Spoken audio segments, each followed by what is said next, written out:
నేను ఎరుగునట్లుగా సహాయం చేయండి. మిమ్మల్ని ప్రేమించు వారు బలముతో ఉదయించు సూర్యుని వలె ఉందురు అని మీ వాక్యం సెలవిస్తుంది. ఆ రీతిగా మేమును ఉండగలుగునట్లు సహాయం చేయండి. మరొకసారి మీ వాక్యాన్ని ధ్యానం చేసుకుంటూ ఉండగా మీ వాక్యము ద్వారా మాతో మాట్లాడి మమ్మల్ని బలపరచమని మా రక్షకుడైన యేసుక్రీస్తు ఉన్నతమైన నామముకు ప్రార్థన చేస్తున్నాము తండ్రి. ఆమేన్.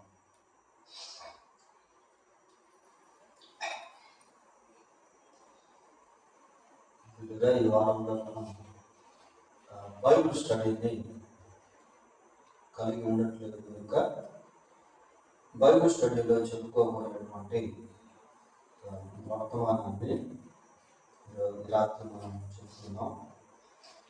బైబిల్ స్టడీలో మనం దేవుడు బోధించు దేవుని వాక్యం అనేటువంటి శీర్షికను ప్రారంభించాం.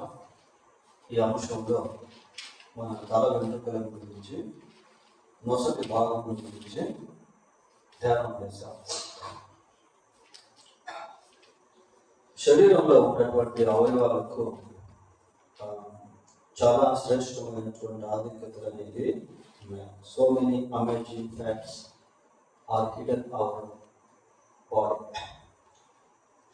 మన శరీరంలో అనేక ఆశ్చర్యకరమైనటువంటివి దాగి ఉన్నాయి. ఈ రాత్రి మనం కళ్ళను గురించి కొన్ని విషయాలు ధ్యానం చేద్దాం. కళ్ళను గురించి మనం జ్ఞాపకం చేసుకుంటే ఈ కన్నులు దేవుని వాక్యంలో నుండి మనకు అనేకమైనటువంటి విషయాలను బోధిస్తూ ఉన్నాయి. దేవుడు మనకు ఇచ్చినటువంటి ఈ కళ్ళు చాలా ఆశ్చర్యకరమైనటువంటి ఫీచర్స్ని కలిగి ఉన్నాయి. Our eyes can see hundreds of colors.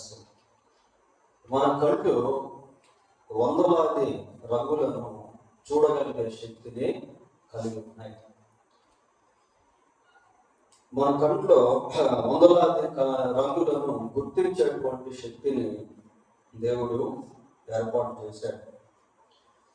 మామూలుగా మనం కెమెరాస్ గురించి ఆలోచన చేసినప్పుడు ప్రొఫెషనల్ కెమెరాస్ అనేవి ఉంటాయి.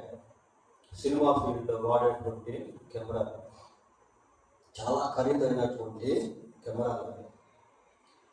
మెగా పిక్సెల్ బాగా చక్కగా ఉందనుకోండి, కెమెరాకి రేట్ ఎక్కువ ఉంటుంది. ఈ లోకంలో ఏ కెమెరాకి లేనటువంటి మెగా పిక్సెల్స్ అనేవి మన కళ్ళల్లో దేవుడు పెట్టాడు. సహజంగా మానవుని యొక్క కళ్ళల్లో 576 మెగా పిక్సెల్స్ అనేవి చాలా పవర్ఫుల్ లెన్స్తో కూడి ఉంటాయి.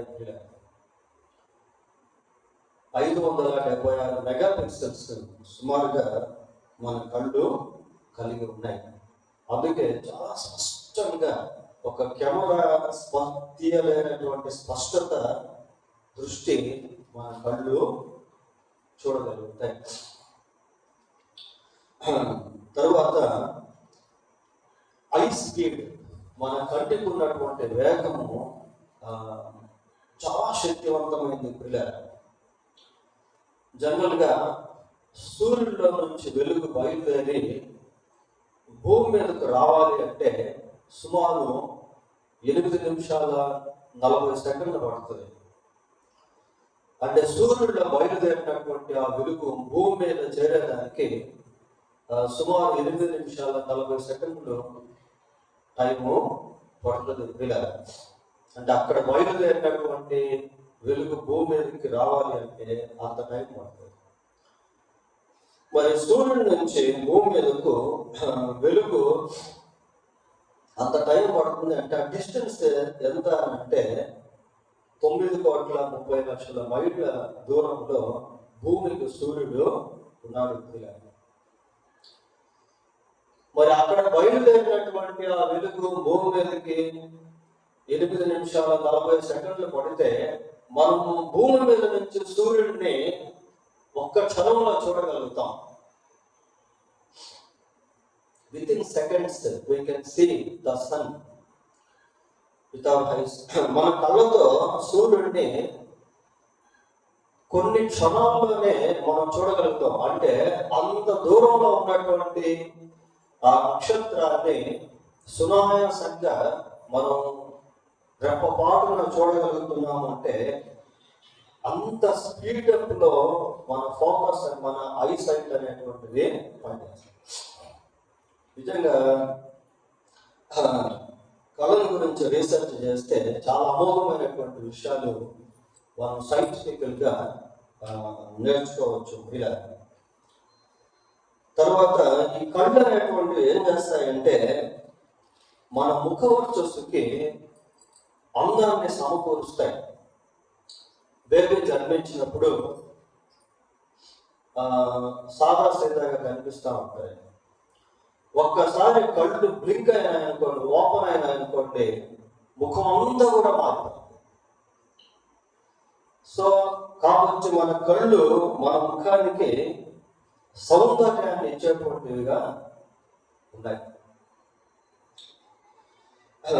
ఇంకా మన కళ్ళు ఏం చేస్తాయంటే our eyes express the agony of our heart. మన హృదయంలో ఏదైనా బాధ, వేదన, సమస్యలు ఉన్నప్పుడు మన కళ్ళల్లో నుంచి ఏమొస్తాయి? నీళ్ళు వస్తాయి. అవేం చేస్తాయంటే మన హృదయంలో మనం కలిగి ఉన్నటువంటి బాధను వ్యక్తపరిచేటువంటివిగా ఉంటాయి. ఇంకా కళ్ళల్లో రకరకాల రెటినాస్ అనేటువంటివి ఉంటాయి. చూడండి, కొన్ని ప్రాంతాలకు మనం వెళ్ళినప్పుడు మనుషుల కళ్ళు బ్లాక్ కలర్లో ఉంటాయి, కొద్దిమంది కళ్ళు బ్లూ కలర్లో ఉంటాయి, కొద్దిమంది కళ్ళు పిల్లి కళ్ళు లాగా ఉంటాయి. So different types of ice. కానీ చూపు మాత్రం ఒకటే. కళ్ళు విధానాలు ఆ విధంగా ఉన్నప్పటికీ ఆ కలర్స్ని రికగ్నైజ్ చేసే విషయంలో కానీ, లెన్స్లో కానీ, మెగా పిక్సెల్స్లో కానీ అది మాత్రం ఈక్వల్గా ఉంటా ఉంటాం. ఇంకా మనం కళ గురించి ఆలోచన చేసినట్లయితే చాలా విషయాలు మనకు అర్థం అవుతాయి. నేను ఈ మెసేజ్ ప్రిపేర్ చేస్తూ ఉన్నప్పుడు నాకేమనిపించింది అంటే, ఒకసారి చూపు లేనటువంటి లోకాన్ని మనం ఆలోచన చేస్తే ఎలా ఉంటుందో ఒకసారి ఇమాజిన్ చేయండి. అసలు we can't live on this earth without the sight. చూపు లేకపోతే మానవ మనుగడ అనేటువంటిది సాగదు. కళ్ళే లేవనుకోండి, అసలు ఏం పని చేయలేము. మనుషులు ఏమైపోతారండి, ఒక రకంగా చెప్పాలంటే కళ్ళు అనేది లేకపోతే మనుషులు చనిపోతారు. కళ్ళు లేకపోతే we can do nothing. ఏమి మనం చేయలేము. ఇప్పుడు గుడ్డి వాళ్ళు ఉన్నారనుకోండి, ఒక 5 మంది, వాళ్ళకి జీవనోపాధి జరగాలంటే ఏం చేయాలి? ఎవరో ఒకరు వాళ్ళకి హెల్ప్ చేయాలి. వాళ్ళకే వాళ్ళు పనులు చేసుకోలేరు, వాళ్ళకే వాళ్ళు భోజనం చేసుకోలేరు, భోజనం చేయలేరు. కాబట్టి ఖచ్చితంగా వాళ్ళ లైఫ్ ఎలాంటిది అంటే డిపెండెన్స్ లైఫ్ అనమాట. ఎవరో ఒకరి మీద ఆధారపడుతూ ఉంటాయి. అలాగే లోకానికి మనుషులు కళ్ళు లేవనుకోండి, మనుషులు అందరూ కూడా చనిపోతారు. కాబట్టి కంటికి ఎంత ప్రాధాన్యత, ఎంత విలువ, ఎంత ముఖ్యమో అనేటువంటిది మనము గమనించాలి. పోతే కొంచెం బైబిల్ పరంగా మనం వెళ్ళినప్పుడు human eyes can see 2 kinds of sight. Human eyes can see 2 kinds of things. మానవ నేత్రము 2 విధాలుగా చూడగలుగుతుంది పిల్ల. ఒకటి ఫిజికల్ గా, 2 స్పిరిచువల్ గా. ఒకటి ఫిజికల్ గా, 2 స్పిరిచువల్ గా మనిషి యొక్క నేత్రాలు చూడగలుగుతాయి. ఫిజికల్ గా అంటే ఇప్పుడు దాకా నేను చెప్పాను కదా, సూర్యుని చూడడం, రంగుల్ని చూడడం, మనుషుల్ని చూడడం, ప్రపంచాన్ని చూడడం, ఇవన్నీ ఫిజికల్ సైడ్. స్పిరిచువల్ సైడ్ అనేది ఎలాంటిది అని అంటే, అది అలంకార రూపంలో, ఉపమాన రూపంలో బైబిల్లో మనం చూస్తాం. ఫర్ ఎగ్జాంపుల్, దావీదు మంచి స్థితికి వెళ్ళినప్పుడు లేక గొల్యాతును ఓడించిన తర్వాత ప్రజలు దావీదును పొగడుతూ ఉన్నారు. సౌలు వేల కొలది, దావీదు 10,000 కొలది అని పొగుడుతూ ఉంటే అక్కడ ఒక మాట రాయబడింది బైబిల్లో. ఏమవుతుందంటే, నాటి నుండి సౌలు దావీదు పైన విషపు చూపు నిలిపెను అన్నాడు. విషపు చూపు నిలిపెను. అసలు ఏంటి విషపు చూపు అంటే? వాస్తవానికి అది కళ్ళకు సంబంధించింది కాదు, చూపుకు సంబంధించింది. విషపు చూపు అంటే దావీదును ఎలాగైనా సరే హతమార్చాలి, అటువంటి ప్రయత్నాలే సౌలు చేశాడు. అయితే మత్తయి సువార్త 5వ అధ్యాయంలో యేసు ప్రభు మాట్లాడుతూ, ఒక స్త్రీని మోహపు చూపుతో చూచు ప్రతివాడు, అది స్త్రీలకు కూడా వర్తిస్తుంది. మోహపు చూపు అంటే it is not a physical sight. అది ఒక భౌతిక సంబంధమైనటువంటి దృష్టి కాదు, కానీ అంతరంగంలో ఉండే అపవిత్ర సంబంధమైనటువంటి దృష్టి. తర్వాత యేసుక్రీస్తు ప్రభు ఉపమానం చెప్తాడు. ఒక యజమానునికి ద్రాక్ష తోట ఉంది. ఉదయం వెళ్ళాడు, సాయంత్రం వెళ్ళాడు, వాళ్ళు పిలుచుకొచ్చాడు. అంత పనులు అయిపోయినాక అక్కడ ఏమని రాయబడిందంటే, ఉదయం వచ్చిన వాళ్ళకి సాయంత్రం వచ్చిన వాళ్ళు అందరికి కూడా కూలి ఒకటే విధంగా ఇమ్మంటాడు. ఒకటే విధంగా అక్కడ అక్కడ ఏమని రాస్తారంటే, చెడ్డ కళ్ళు అని రాశారు బైబిల్. అంటే మత్సరపు చూపు అని అర్థం. కళ్ళల్లో ఈర్ష, ద్వేషాలు, మత్సరము ఇవన్నీ కూడా ఉంటాయి అన్నది బైబిల్లో మనము చూస్తూ ఉంటే. ఇంకా బైబిల్లో మనం ఉదయకాలం చెప్పుకున్నాం, లోకంలో ఉన్నదంతా కూడా ఏంది? శరీరాశ, నేత్రాశ, జీవకుడము. నేత్రాశ సామెతలు ఏమని రాశారంటే, ఎంత చూసిన కంటికి ఆ సంతృప్తి అనేది ఉండదు పిల్ల. కంటికి సంతృప్తి అనేటువంటిది ఉండదు అనే సామెతలు మనం చదువుతాం 30వ అధ్యాయంలో. కాబట్టి బైబిల్లో ఇలాంటి విధానాలతో అనేకమైనటువంటి విషయాలు మనకి కనిపిస్తాయి. ఈ రాత్రి మన చూపుని గురించి లేక దృష్టిని గురించి, కళ్ళ గురించి ఒక 7 విషయాలు స్పిరిచువల్ ఆస్పెక్ట్స్ లో దేవుని వాక్యాన్ని మనము ధ్యానం చేస్తాం. బైబిల్ గ్రంథంలో నుండి మన కంటిని గురించి లేక చూపుని గురించి లేక దృష్టిని గురించి స్పిరిచువల్ ఆస్పెక్ట్స్ లో, అంటే ఆత్మ సంబంధమైనటువంటి విధానంలో 7 విషయాలు మనం క్లుప్తంగా ధ్యానం చేద్దాం. మొట్టమొదటిగా 119వ కీర్తన 18వ వచనం ఒకసారి చదవండి. నేను నీ ధర్మశాస్త్రము నందు ఆశ్చర్యమైన సంగతులను చూచినట్లు నా కన్నులు తెరువు. ఒక ప్రార్థన మనం చదువుతా ఉన్నాం.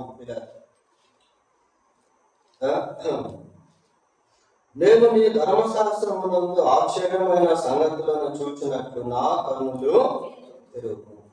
అంటే ధర్మశాస్త్రంలో ఆశ్చర్యమైనటువంటి సంగతులు ఉన్నాయి అనేది ఆ వాక్యం మనకు బోధిస్తాం.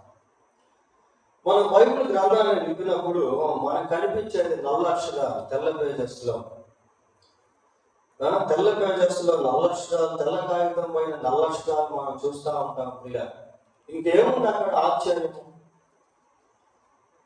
కానీ ఇక్కడ వాక్యం ఏమని సెలవిస్తా ఉందంటే, నీ ధర్మశాస్త్రం ఉన్న ఆశ్చర్యమైన సంగతులను చూచినట్లు నా కన్నులు తెరువు. చాలా మంచి ప్రార్థన ఇదే. నాస్తికులు బైబిల్ చదివితే వాళ్ళకి అక్షర రూపంగానే అర్థం అవుతుంది, ఆత్మరూపంగా అర్థం కాదు. చాలా మంది బైబిల్ ఏదో రిలీజియన్ దుఃఖలాగా తోసి వాడేస్తూ ఉంటారు పిల్లలు. అయితే ధర్మశాస్త్రాన్ని లేక దేవుని వాక్యాన్ని మనం చూడాల్సినటువంటి విధానంలో చూడగలిగితే అందులో దాగి ఉన్నటువంటి ఆశ్చర్యకరమైనటువంటి విషయాలు బయటకు వస్తాయి. కొన్ని ఎగ్జాంపుల్ చెప్తాను నేను. బిలాము వెళ్తా ఉన్నాడు. బిలాము వెళ్తా ఉంటే గాడిద మీద కొంత దూరం వెళ్ళిన తర్వాత గాడిద ముందుకు వెళ్ళట్లేదు. ఎంత కొట్టినా పోవడం లేదు పిల్ల. ఆ తర్వాత దేవుడు బిలాము కళ్ళు తెరిస్తే బిలాముకి ఏం కనిపించింది? దేవదూత కనిపించింది. దేవదూత ఒకడు ఖడ్గం పట్టుకొని అడ్డంగా నిలబడుతున్నాడు. తర్వాత బైబిల్లో మనం చూసినప్పుడు ఇశ్రాయేలు ప్రజలు ఎర్ర సముద్రం దాటుతా ఉన్నారు. ఎర్ర సముద్రం దాటుతూ ఉన్నటువంటి సమయంలో నీళ్లు వాళ్ళకి ఇరుపక్కన ఎలాగ నిలబడ్డాయి? గోడల్లాగా. ఎక్కడైనా నీళ్లు గోడల్లాగా నిలబడడం మన జీవితంలో చూసామా?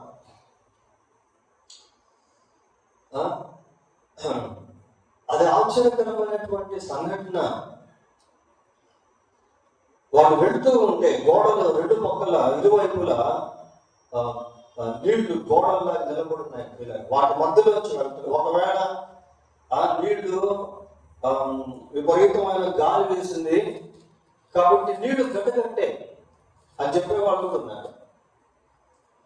సరే, ఒకవేళ నీళ్లు గడ్డగట్టి ఉంటే మనుషులు అసలు ఎలాగ వెళ్ళగలుగుతారు? వాళ్ళు కూడా గడ్డగట్టిపోయేవాళ్ళు. It is amazing thing. We can see it in the Bible. ఇది ఒక అద్భుతమైనటువంటి ఆశ్చర్యకరమైనటువంటి విషయం. We can't imagine. ఇశ్రాయేలు ప్రజలు అరణ్య ప్రదేశంలో ఉన్నారు. దాహం అవుతా ఉంది వాళ్ళకి బాగా.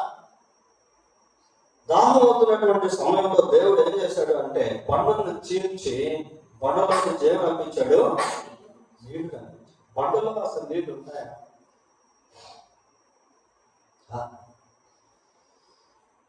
బండలో నీళ్లు ఎలా ఉంటాయంటే బండను చీల్చి నీళ్లను వారికి.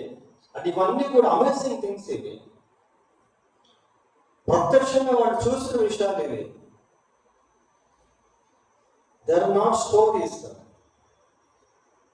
అవి పిట్టకథలు లాంటివి కాకపోతే వాళ్ళు ప్రాక్టికల్ గా అనుభవించినటువంటి విషయాలు. చుట్టూ కరువు ఉంది.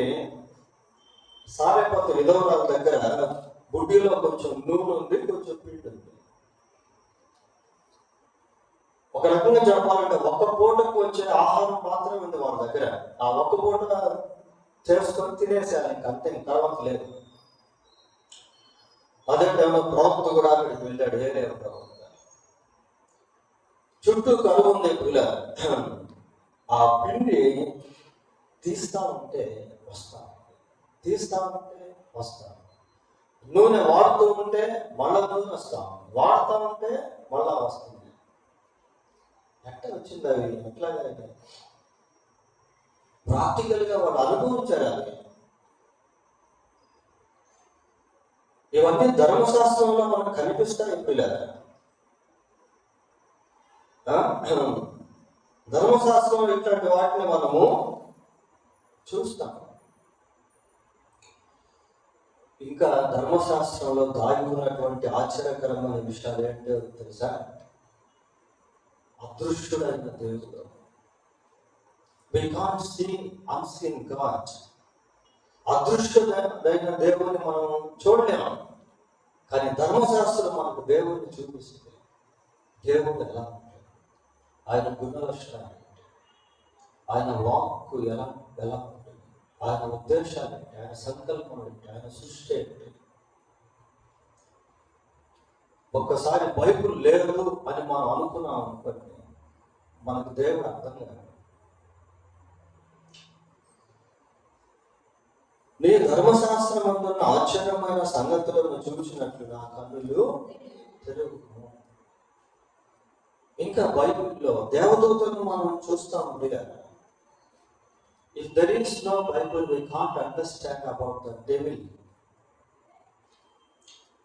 దేవుని వాక్యం లేకపోతే సైతాన్ గురించి మనం గ్రహించలేము. అపవాదుల గురించి యెషయా గ్రంథం 28వ అధ్యాయం, యెషయా గ్రంథం 14వ అధ్యాయం, యోబు గ్రంథం 1వ అధ్యాయం, ఆదికాండం 3వ అధ్యాయం, ఇవన్నీ స్క్రిప్చర్స్లో నుంచే మనము చూడగలం. త్రిత్వంలో ఉన్నటువంటి దేవుడు కనుక నీ ధర్మశాస్త్రమందున్న ఆశ్చర్యమైన సంగతులను చూచినట్లు నా కన్నులు.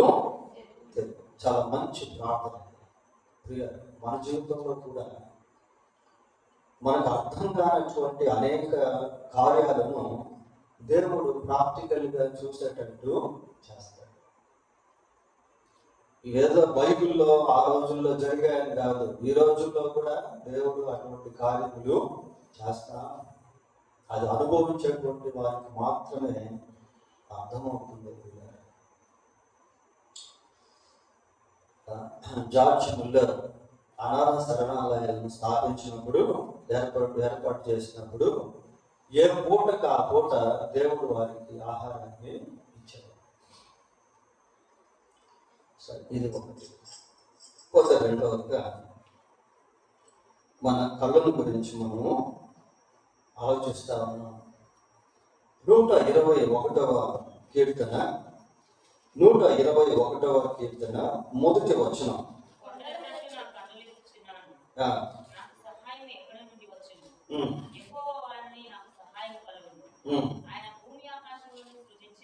చాలు. కొండల తట్టు నా కన్నులు ఎత్తుచున్నాను. కొండల తట్టు నా కన్నులు ఎత్తుచున్నాను. మనం స్పిరిచువల్ ఆస్పెక్ట్ లోనే, అంటే ఆత్మ సంబంధమైనటువంటి దృష్టితో లేక దృక్పథంతో ఈ సందేశాన్ని ధ్యానం చేస్తున్నాం ప్రియారు. కొండల తట్టు నా కన్నులు ఎత్తుచున్నాను, నాకు సహాయం ఎక్కడ నుండి వచ్చింది? భూమి ఆకాశములను సృష్టించిన యెహోవా వల్లనే నాకు సహాయము కలుగు. ఫర్ గాడ్స్ హెల్ప్, దేవుని యొక్క సహాయం కొరకు చూచే కన్నులు. దేవుని సహాయం కొరకు చూసేటువంటి కన్నులు 123వ కీర్తన మొదటి 2 వచనాలు కూడా చూద్దాం. ఆకాశముందు ఆసీనుడైన వాడ, నీ తట్టు నా కన్నులు ఎత్తుచున్నాను. దాసు కన్నులు తమ యజమానుని చేతి తట్టును, దాసి కన్నులు తన యజమానురాలి చేతి తట్టును చూచునట్లు మన దేవుడైన యెహోవా మనలను కరుణించు వరకు మన కన్నులు ఆయన తట్టు చూచు. కరుణించేంత వరకు కన్నులు చూడడం, కరుణించేంత వరకు కన్నులు చూచుట అంటే దేవుడు సహాయం చేసేంత వరకు దేవుని వైపు చూసే అనుభవం, దేవుని సన్నిధిలో కనిపెట్టుకునేటువంటి అనుభవం ప్రియ.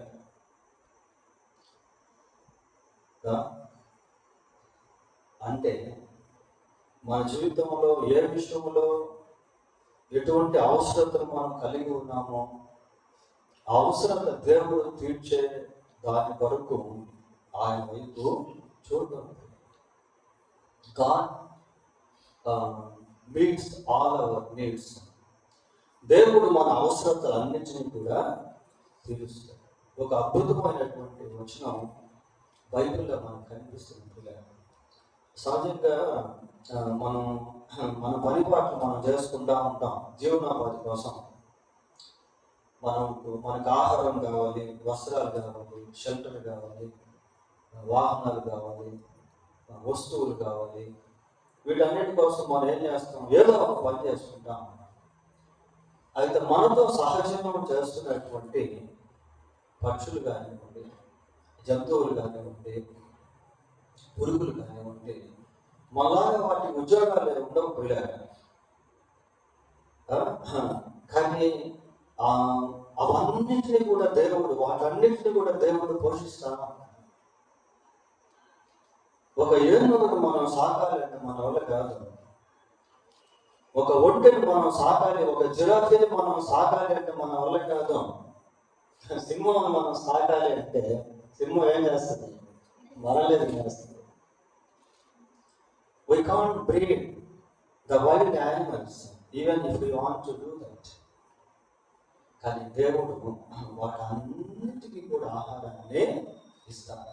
చూడ ఒక మంచి మాట మనం చూస్తాం. 145వ కీర్తన 15వ వచనం.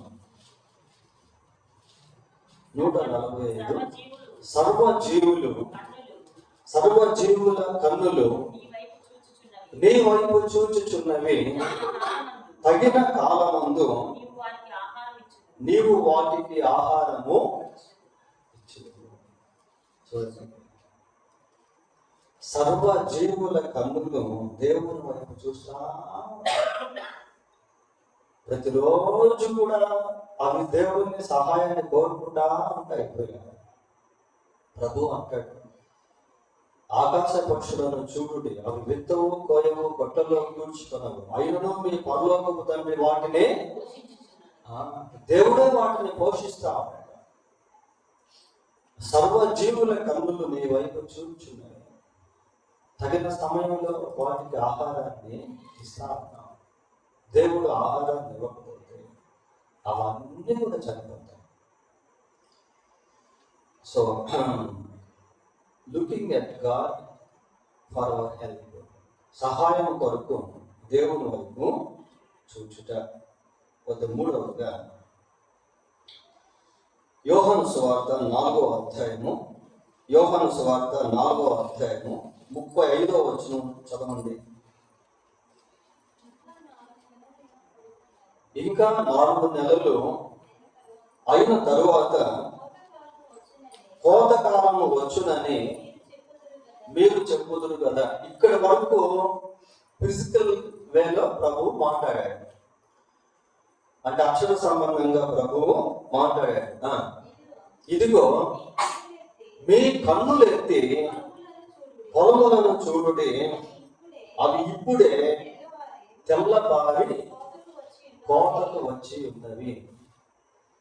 ఇక్కడ మాత్రం చెప్పబడిన మాటలు ఆత్మ సంబంధంగా చెప్పిన మాటలు. ఆ వచనంలో సగభాగము భౌతిక సంబంధమైనదైతే సగభాగము ఆత్మ సంబంధమైనది. మీ కన్నులు ఎత్తి పొలములను చూడండి, అవి కోతకు సిద్ధంగా. అంటే అర్థం ఏంటి అంటే, మీ కన్నులు ఎత్తి ఆత్మలను చూడండి.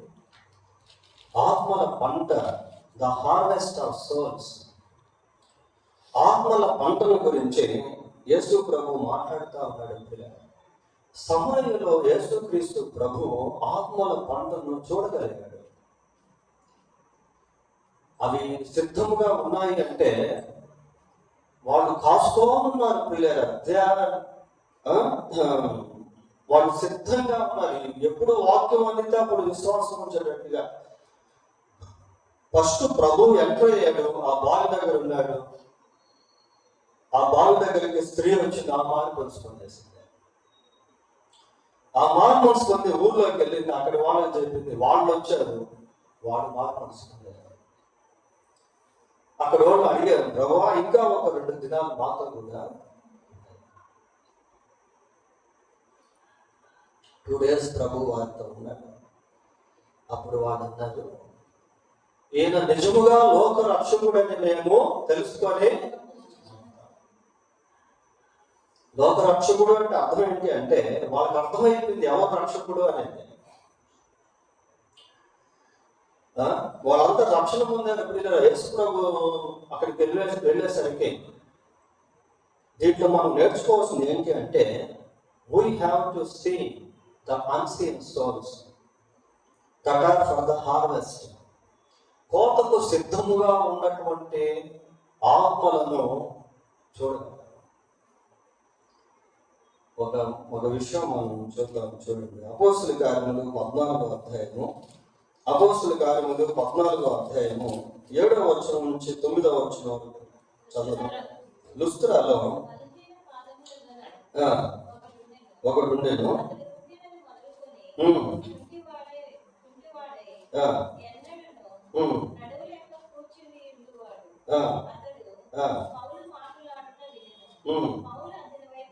ఇక్కడే చూడండి. పౌలు అతని వైపు తేరి చూచి స్వస్థత పొందుటకు అతనికి విశ్వాసం ఉండేనని గ్రహించి, అక్కడ మనం ఆగాలి. అసలు ఎలా అర్థమైందండి?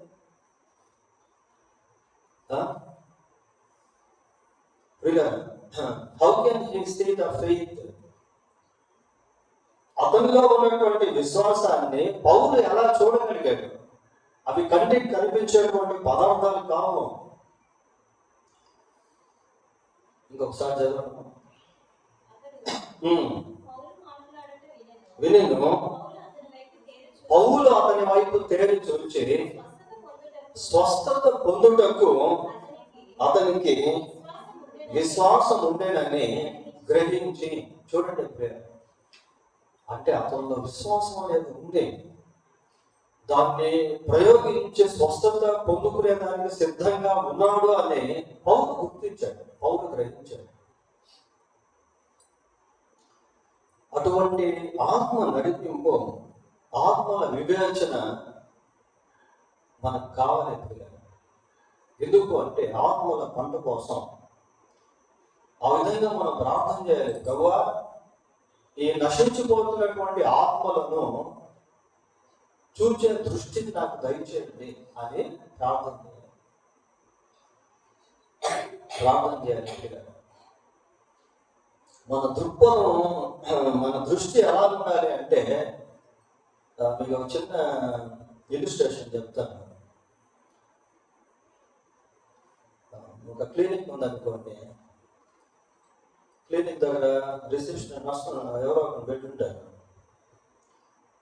డాక్టర్ ఫోన్ చేసి ఏమంటాడంటే, ఎంతమంది పేషెంట్ వచ్చారు అంటాడు. అంటే డాక్టర్ దృష్టి ఏంది?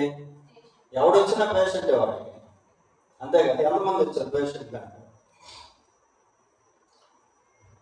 బస్సు పోతా ఉంది, డ్రైవర్ స్టార్ట్ చేసి వెళ్తా ఉంటే కండక్టర్ అంటున్నాడు, ఆగానే టికెట్లు వస్తున్నాయి అంటాడు.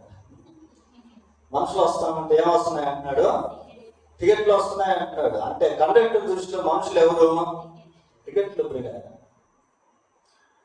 అదే ఒక పాస్టర్ అయితే ఏమంటాడు తెలుసా? మనుషులు వస్తే ఆత్మలు వస్తున్నాయి అంటాడు.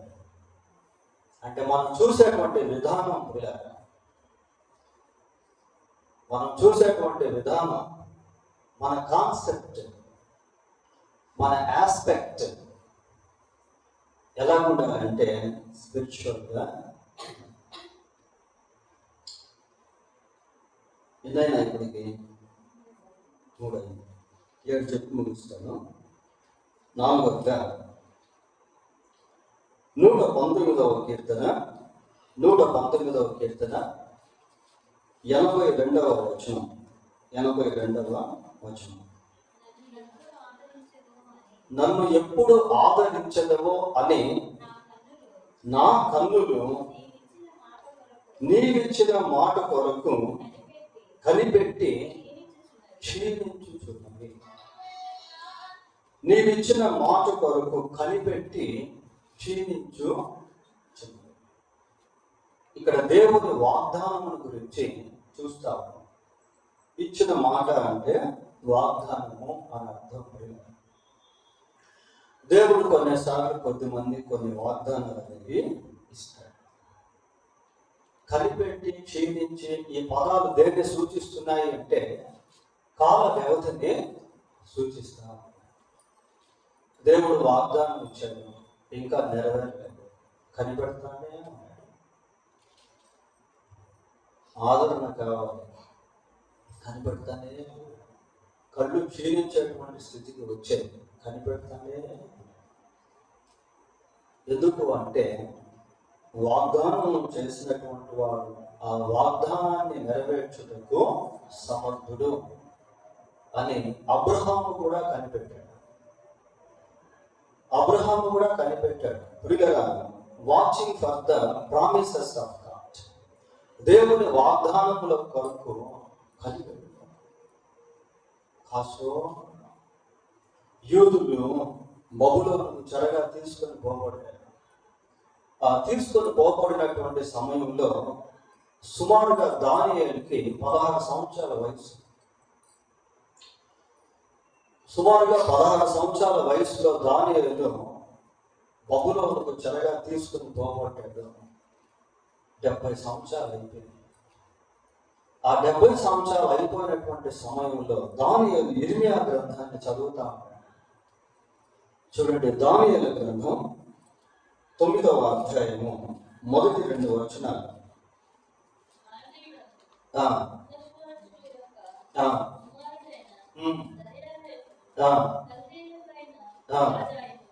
దర్యావేషు రాజు అయ్యాడు. పిల్లలు కల్దీయులు అంటే బబులోనీయులు అన్నమాట.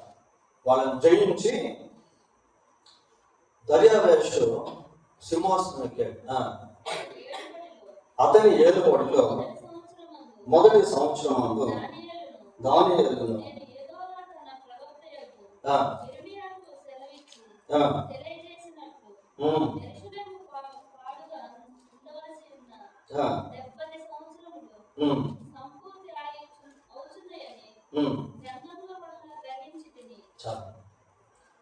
దానియేలు గ్రంథాన్ని యిర్మీయా గ్రంథాన్ని దానియేలు చదివి ఆ గ్రంథంలో 70 సంవత్సరాలకు సంబంధించినటువంటి ప్రవచనాన్ని గ్రహించాడు. ఎప్పుడైతే 70 సంవత్సరాలు కంప్లీట్ అయిపోబోతున్నాయో దానియేలుకు అర్థమైపోయింది. ఎందుకు అంటే కరెక్ట్గా 70 సంవత్సరాలకు దేవుడు వాళ్ళకి విడుదల ఇవ్వాలి. ఎందుకంటే అది ఆయన ప్రామిస్, అది వాగ్దానం. దానియేలు గ్రంథంలో ఉంటే దాని గురించి, యిర్మీయా గ్రంథంలో ఉంటే దాని గురించి, 70 సంవత్సరాలు చెరకు వెళ్ళే దాని గురించి. కాబట్టి 70 years ఎప్పుడైతే కంప్లీట్ అయిపోతా ఉన్నాయో వెంటనే దానియేలుకి ఏమర్థం అయిపోయిందంటే ఇక మనం ఉండాల్సినటువంటి పని ఇక్కడ అయిపోయింది.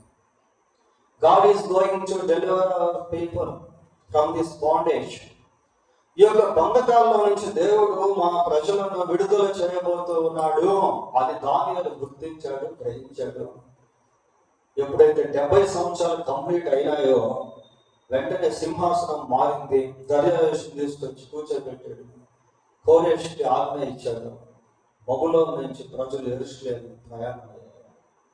వాళ్ళలో నెహమ్యా ఉన్నాడు, ఎజ్రా ఉన్నాడు, జెరుబ్బాబెలు ఉన్నాడు. మనం చూసేది ఏంటి అంటే దేవుని వాగ్దానం కోసం ఎదురు చూసేటువంటి కనులు, ఎదురు చూపులు, నిరీక్షణతో ఎదురు చూసేటువంటి స్థితి. దేవుడు నాకు ఈ వాగ్దానం ఇచ్చాడు. ఈ వాగ్దానాన్ని దేవుడు ఆశతో కనిపెట్టుకోనేది ఈ కన్నులు మనకు బోధిస్తా ఉన్నాయి. మన శీర్షిక పేరేంటి? దేవము బోధించే దేవుని వాక్యం. చూడండి, కళ్ళ గురించి మనం ఆలోచిస్తే ఎన్ని విషయాలు బోధిస్తా ఉన్నాయో.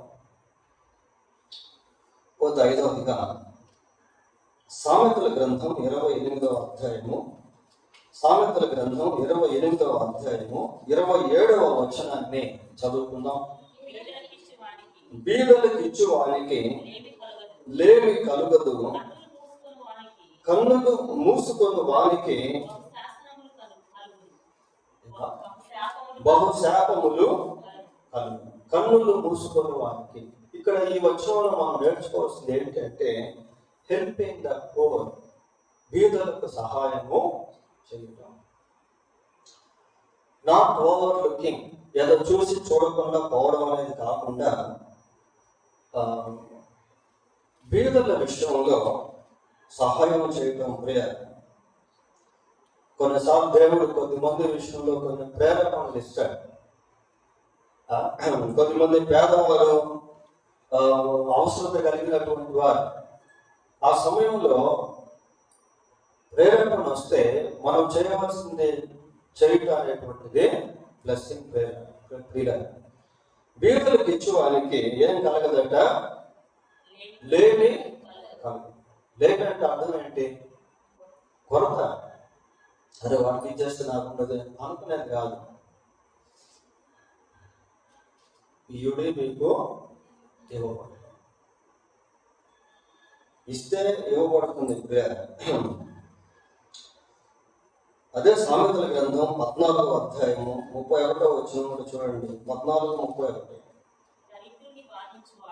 దరిద్రుని బాధించువాడు వాని సృష్టికర్తను నిందించువాడు, బీదలను కనికరించేవాడు ఆయనను ఘనపరిచేటువంటి వాడు. బీదలను కనికరిస్తే దేవుణ్ణి ఘనపరచడం లింక్ చూడండి ఎట్లా.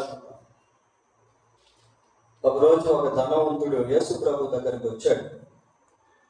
ప్రభుతో కొన్ని విషయాలు మాట్లాడాడు. నిత్య జీవమునకు వారసుని అవ్వాలంటే నేనేం చేయాలి అన్నాడు. కొన్ని ప్రశ్నలు, కొన్ని జవాబులు అక్కడ మనం చూస్తాం.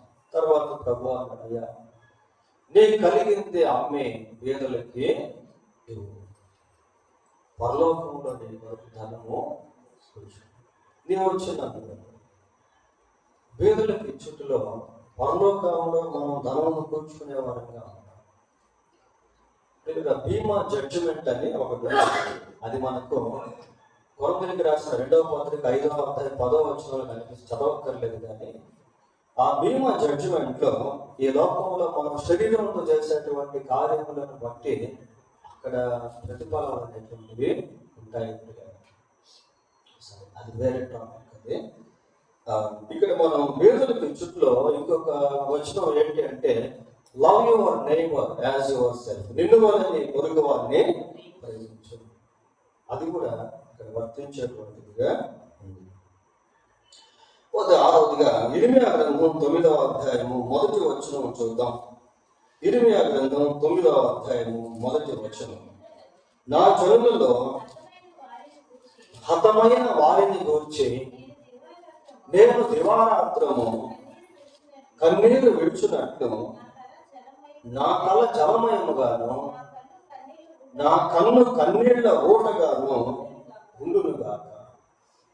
ఇర్మియా అలాగున ఆశిస్తా ఉన్నాడు, వాంఛిస్తా ఉన్నాడు. నా జనుల్లో హతులైన వారిని గురించి దివారాత్రము నేను కన్నీరు విడిచినట్లు. ఇందాక మీరు కన్నీరు గురించి చెప్పాను. హతులైన జనము కొరకు కన్నీరు కార్చుట.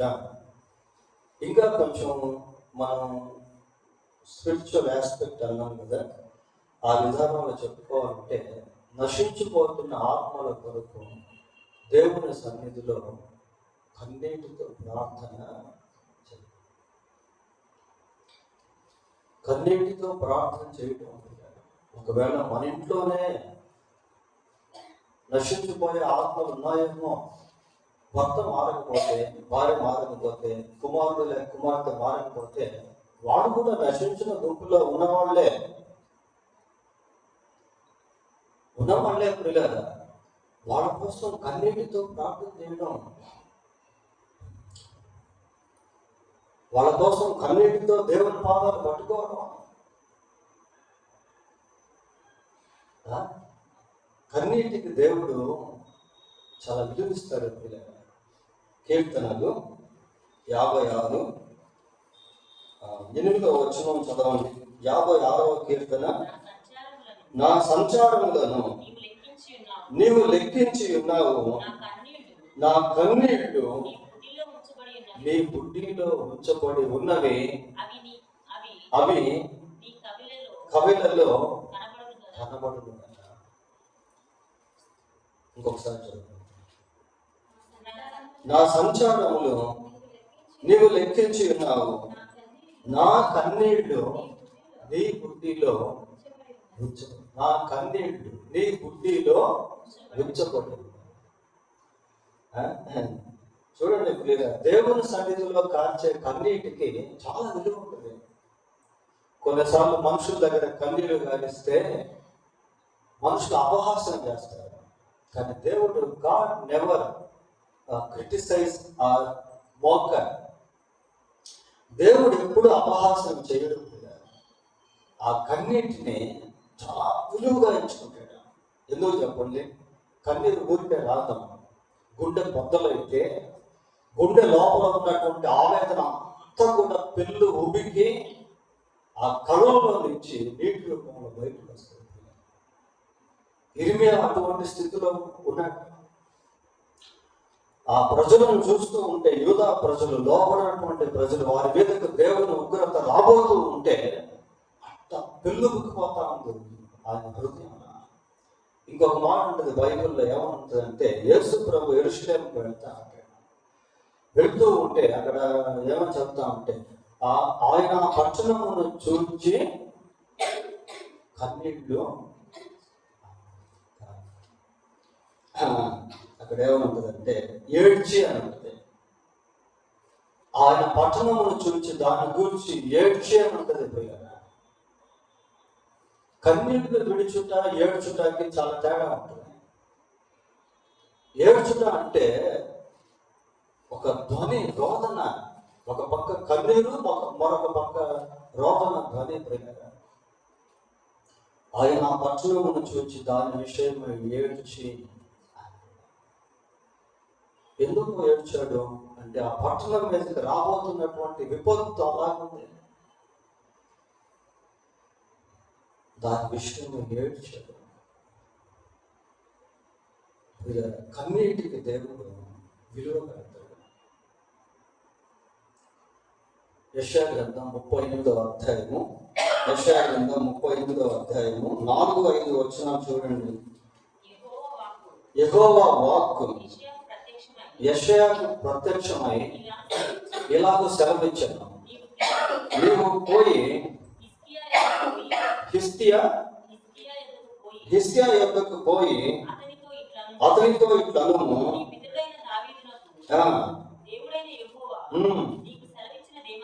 ఏమనగా నీవు కన్నీళ్లు విడుచుట చూచి. నీవు కన్నీళ్లు విడుచుట చూచితిని, నీ ప్రార్థన నేను అంగీకరించి ఉన్నాను, ఇంకా 15 సంవత్సరాల ఆయుష్ నీ కన్నీళ్లు చూశాను అంటున్నాడు. ఇక్కడ నీ కన్నీళ్లు చూశాను అంటున్నాడు. ఇంకా కొంచెం లోతుగా చెప్పాలి అంటే కన్నీళ్లు ఎందుకు వచ్చాయో ఆ బాధ వేదనను కూడా దేవుడు చూశాడు. ఊరికే రావాలి కన్నీళ్లు. అక్కడ హిజ్కియా ఎంత దుఃఖంతో ప్రార్థన చేశాడో, ఏ ఉద్దేశంతో ప్రార్థన చేశాడో. చనిపోతున్నావు అన్నది షాకింగ్ న్యూస్ కదా, అది తట్టుకోలేనటువంటి వార్త. అది ప్రార్థన చేసి కన్నీరు కారుస్తూ ఉంటే ప్రవక్తను మళ్ళీ పంపించి 15 సంవత్సరాల ఆయుష్ను నీవు కన్నీళ్లు విడుచుట చూశాను. ఆ పదం చూడండి ఎలా ఉందా. ప్రవక్త వెళ్ళిపోయాడు, అప్పటికే ఇంకెవరు లేరు, కానీ దేవుడు అక్కడ ఉన్నాడు. ఆ కన్నీటిని దేవుడు చూస్తాడు. ఒకవేళ మనుషులు చూడకపోవచ్చు, కానీ దేవుడు చూస్తాను. రహస్యమందు చూచు నీ తండ్రి నీకు ప్రతిఫలము ఇచ్చింది. కొద్ది చివరిగా మన కళ్ళు బోధిస్తున్నటువంటి దేవుని వాక్యాన్ని మనం పరిశీలిస్తాము. చివరిగా కొరింథీయులకు రాసిన 2వ పత్రిక, 4వ అధ్యాయం 17వ వచనం. మేము దృశ్యమైన వాటిని చూడక అదృశ్యమైన వాటినే నిదానించి చూచుచున్నాము కనుక. ఇక్కడ ఆగుతాం. మేము దృశ్యమైన వాటిని చూడక అదృశ్యమైనటువంటి వాటిని ఎలా చూస్తున్నారట?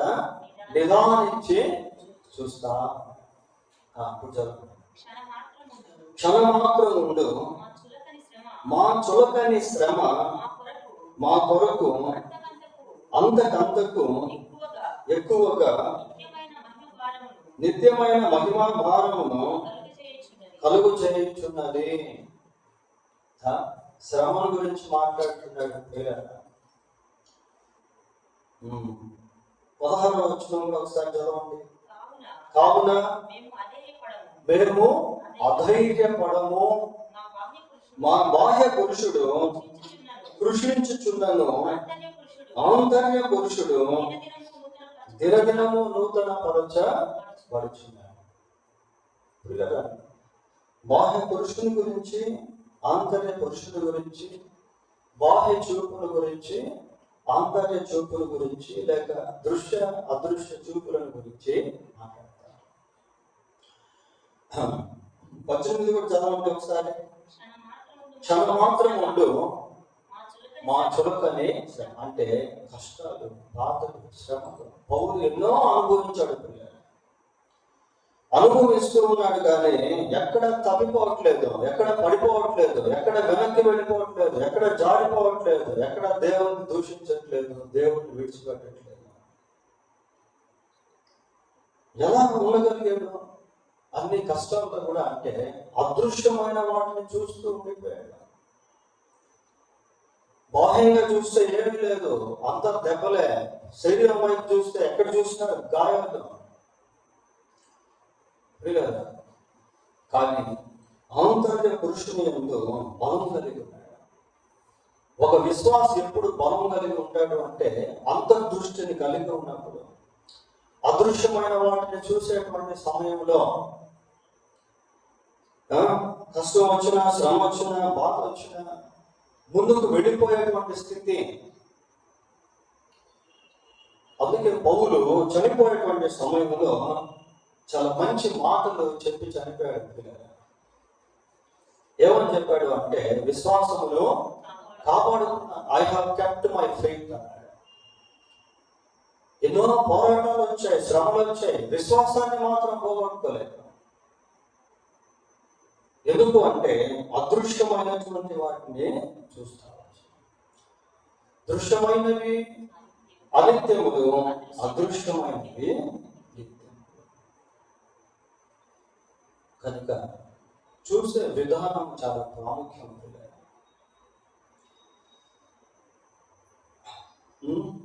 ఈ కళ్ళు మనకు దేవుని వాక్యంలో నుండి అనేక ఆధ్యాత్మిక సత్యాలను బోధిస్తూ ఉన్నాయి. మంచి మెడిటేషన్ ఇది. మనం దీన్ని జాగ్రత్తగా పెట్టుకొని మళ్ళీ మళ్ళీ జ్ఞాపకం చేసుకుంటూ దీన్ని అనుసరించి ప్రార్థన చేస్తే మనకు చాలా దీవెనకరంగా ఉంటుంది ఈ మెసేజ్.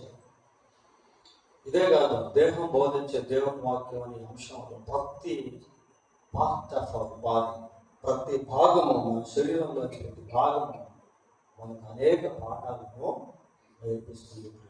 దేవుడు తన వాక్యాన్ని దీవించింది.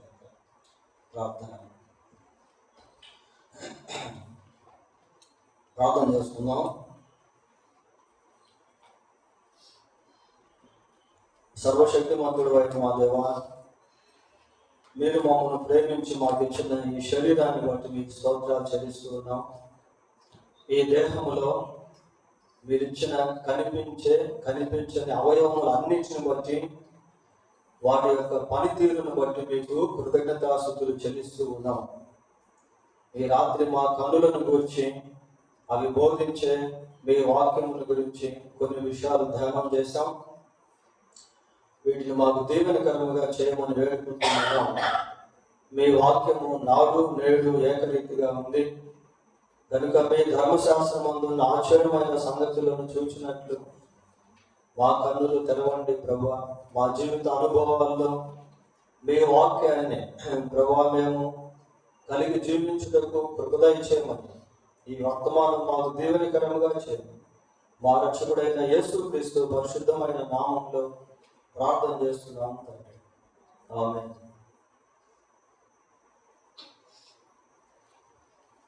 లేచి ఒక పాట పాడుతుందిగా అనుకుంటున్నాను.